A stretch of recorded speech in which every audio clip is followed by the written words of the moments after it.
Hello students. अब हम बात करने जा रहे हैं इस क्वेश्चन की। क्वेश्चन को पहले हम रीड करते हैं प्रॉपरली, उसके बाद हम अप्रोच करते हैं। Two blocks small M and capital M, they are arranged as in figure.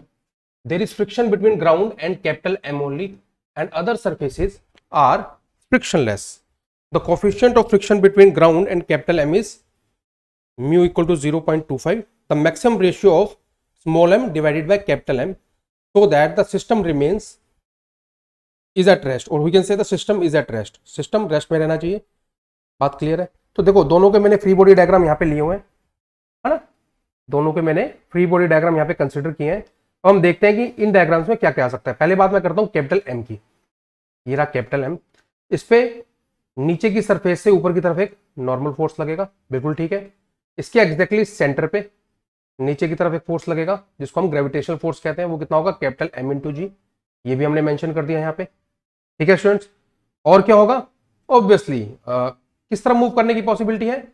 Right direction में। उसका रीजन है, मैं बताता हूं आपको। ये जो पुली है ना यहाँ पे, इस पुली में दो फोर्सेस यहाँ पे लग रहे होंगे रोप के कारण। एक टेंशन फोर्स इधर लग रहा होगा और वही टेंशन फोर्स एक इस तरीके पे लग रहा होगा, है ना। इस तरीके से दो फोर्सेस पुली पे लग रहे होंगे। और ये जो पुली है, ये जो बिगर ब्लॉक है कैपिटल एम, इसी का पार्ट है। तो this is entire single system. तो ये जो आपका टेंशन फोर्स है ना, ये इसको किस तरह मूव कराने की कोशिश करेगा? कैपिटल मास एम यानी कि बिगर ब्लॉक को इस तरफ। उस केस में जो फ्रिक्शन लगेगा वो पीछे की तरफ लगेगा। ये बात क्लियर है हमें? अब ये जो फ्रिक्शन होगा ये कितना हो सकता है? ये 0 से लिमिटिंग वैल्यू के बीच में कुछ भी हो सकता है। तो ये जो फ्रिक्शन लग रहा है, this is going to be lesser than equal to mu into N. ये वाला एन लिया मैंने, है ना, ध्यान रखिएगा। This friction is less than equal to mu N. अब सिस्टम है रेस्ट पे, बात को समझिएगा, सिस्टम है रेस्ट पे। तो स्मॉल एम का भी चलो एक बार डायग्राम देख लेते हैं। स्मॉल एम का ये रहा डायग्राम। स्मॉल एम पे स्मॉल एम इंटू जी, ग्रेविटेशनल फोर्स नीचे की तरफ लगेगा जो अर्थ लगा रही होगी।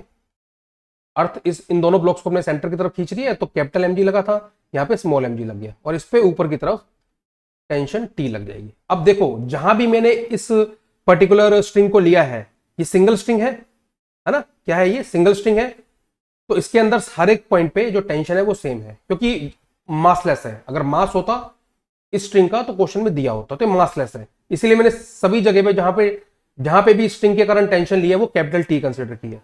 तो चलिए, अब इक्वेशन कौन कौन सी मिलती है?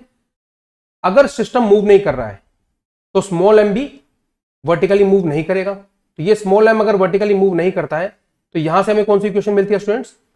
यहां से हमें इक्वेशन मिलेगी, चलिए ऊपर लिखते हैं। यहां से हमें एक इक्वेशन मिलेगी T equal to M G. बात ठीक है?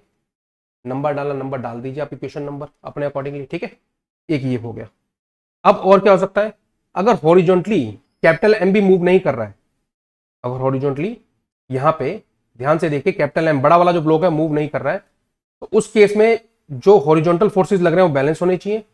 यानी कि कैपिटल एम पे हॉरिजॉन्टल फोर्स राइट की तरफ कितना लग रहा है? ये लग रहा है। लेफ्ट की तरफ कितना लग रहा है? फ्रिक्शन लग रहा है।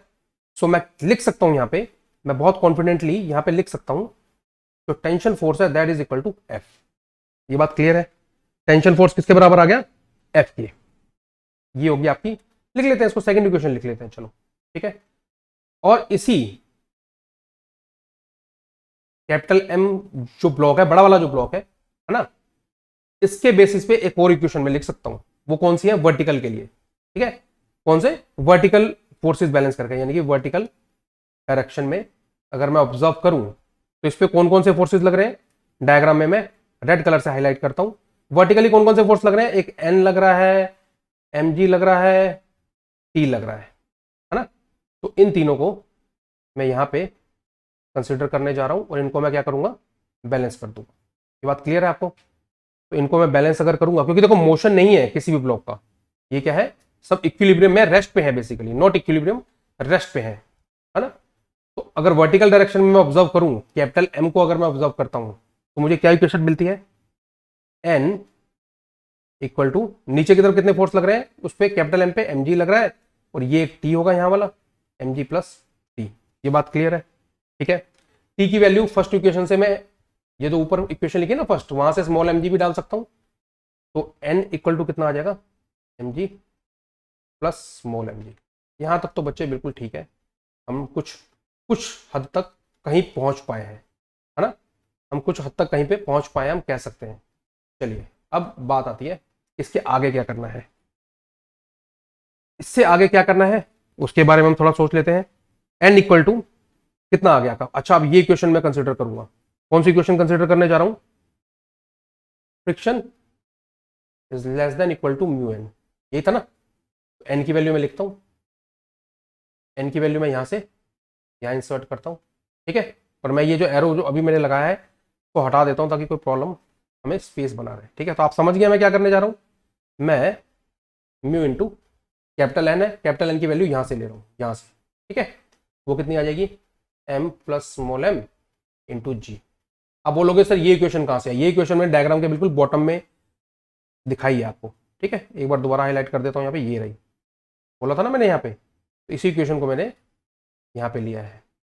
अब इसके आगे बढ़ते हैं, हम जैसा कि जानते हैं फ्रॉम इक्वेशन 2, फ्रॉम इक्वेशन 2 देखो यहाँ पे मार्क कर रहा हूँ, ये इक्वेशन 2, टी और एफ बराबर है, तभी तो बॉडी का मोशन नहीं हो रहा, कैपिटल एम का मोशन क्यों नहीं हो रहा, क्योंकि जो टेंशन है वो फ्रिक्शन फोर्स के बराबर है, तो फ्रिक्शन के बदले यहां पे मैं टेंशन लिख देता हूं। तो आपकी इक्वेशन के आगे T equal to less than equal to mu M plus M G. अब टेंशन की वैल्यू हम ऑलरेडी जानते हैं एम जी, तो बस ये यहाँ पे इंसर्ट का खेल चल रहा है कि आपको कैसे इंसर्ट करना है वो आपको पता होना चाहिए।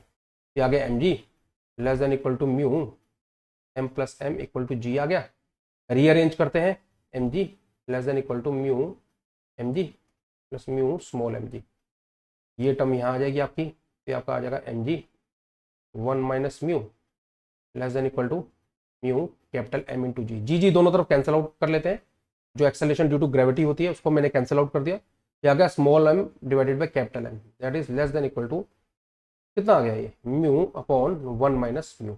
अब म्यू की वैल्यू कितनी दी है क्वेश्चन में, देखो क्वेश्चन में हाईलाइट कर रहा हूं मैं, यहाँ पे क्वेश्चन लिखा है म्यू की वैल्यू दी हुई है 0.25, तो अगर वो दी हुई है 0.25 मैं यहाँ लिखता हूँ स्टूडेंट्स 0.25 डिवाइडेड बाय 1 माइनस 0.25 हो जाएगा, तो आ जाएगा 0.7,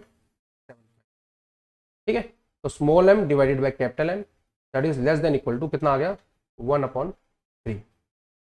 कितना आ गया स्टूडेंट 1/3, यानी कि इनकी value small M divided by capital M की वैल्यू 1/3 होनी चाहिए या उससे कम होनी चाहिए, बात क्लियर है। तो यानी कि 1/3 इनकी मैक्सिमम वैल्यू आई है। तो अब क्वेश्चन पढ़ते हैं, क्वेश्चन में क्या पूछा गया था, the maximum ratio of small M divided by capital M so that the system remains at rest, क्या आंसर होगा स्टूडेंट्स हमारा, ऑप्शन नंबर 1, हमारा क्या आंसर होने वाला ऑप्शन नंबर 1, ठीक है। तो this is how we did it, बस यहाँ पे इक्वेशंस बनानी है और एलिमिनेट करना है, किसको किसको एलिमिनेट किया मैं यहाँ पे आपको मेंशन कर देता हूं, ठीक है। मैं क्या क्या एलिमिनेट करता हुआ जा रहा था, मैंने n को एलिमिनेट किया, t को एलिमिनेट किया, ताकि मैं वहां तक पहुंच सकूं small m upon capital M के रेशियो तक, और म्यू की वैल्यू मुझे पता थी, फिर मैंने इंसर्ट करी and this is how I got the answer.